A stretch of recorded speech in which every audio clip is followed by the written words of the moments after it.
My name is Chance, and today I'm going to be telling you about civil unions in Vermont. In 1999, the Vermont legislature ruled and said that civil unions, which are a legally recognized union of a same-sex couple with rights similar to those of marriage, had become legalized. Some of the rhetoric that we have all participated in receiving over the last 10 weeks has been difficult, but I think on the whole, it has been good for us to receive this input from our constituents and from others. I think it's important for us to know that these are strongly held views about the rights of gay and lesbian couples. I think that's part of the learning process for us, and it's part of the problem this bill is intended to help alleviate.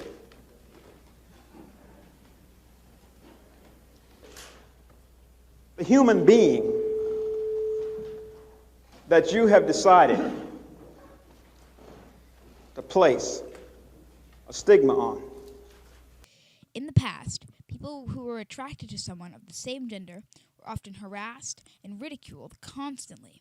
They also didn't have any social status. Will not support the legalization of sodomy, the tearing down of traditional marriage in this country by the passage of this law. And I truly feel sorry for the state of Vermont that this can happen here and for our nation, because I believe that we are really putting ourselves in a dangerous situation in regard to a judgment from the Almighty God. Thank you, Mr. Speaker. The state of Vermont recognized that this was happening and decided to do something. The year 2000 was coming up, and people wanted change. When people of the LGBTQ+ community heard that Vermont was going to do something, they were excited. And Vermont was an easy drive from Massachusetts. So a lot of the South End boys were getting in their cars and going up to Vermont to get civil unions. As you could see, people were excited, but the change had not happened yet. Rose on this floor to report to this body the anti-discrimination bill against gay and lesbians. It was a great honor to do so. At that time, I heard so many fears that if we passed that bill, it would be the demise of Vermont. The state would be forever changed. And it didn't happen. In Lincoln's lifetime, the battle was for the rights and protections of Black African Americans. Now here in Vermont, the context within which we find ourselves is the matter of Baker v. State. Very few of us asked to be thrust into this debate, but here we are. This is our context, Mr. Speaker. This is our opportunity to exercise democracy, to secure the rights, privileges, benefits, and protections of others who may be quite different from ourselves, yet who are clearly entitled to these things under law. Civil unions and eventually gay marriage were made legal in a number of countries, the first of which being Denmark in 1989. Some other countries that followed were the United Kingdom in 2013, South Africa in 2006, and Finland in 2015. But back to Vermont.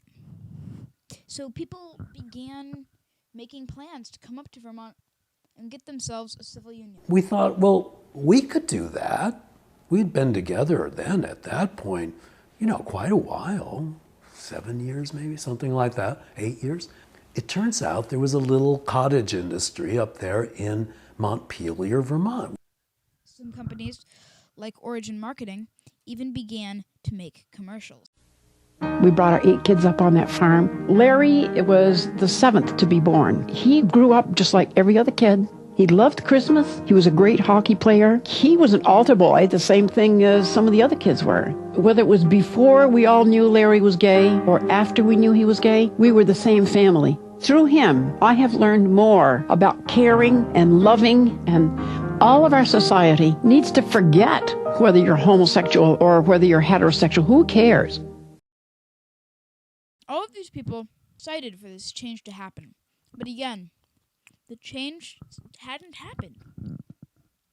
Some groups, like Take Back Vermont, we're actually trying to keep Vermont from not having this law passed. So there were people who wanted it to pass, and there were people who didn't. But this debate carried on into the year 2000. Now, by this time, the legislature was beginning to think about this more. And the past, above the necessity to question the present and act accordingly, is destined to become increasingly authoritarian and lethal. Goes on to say, I've been charged with the duty of teaching children the evils of harassment. Our predecessors in this assembly have made laws to this effect. Mr. Speaker, I wonder how many of us here today know what the leading form of harassment in elementary schools is. It's being called a queer, faggot, lesbo, or being the victim of a game called Smear the Queer. And on the 1st of July, 2000, the Vermont legislature voted 79 to 68 on civil unions. Those voting yes, 79. Those voting no, 68. And you have chosen to read H 847 a third time.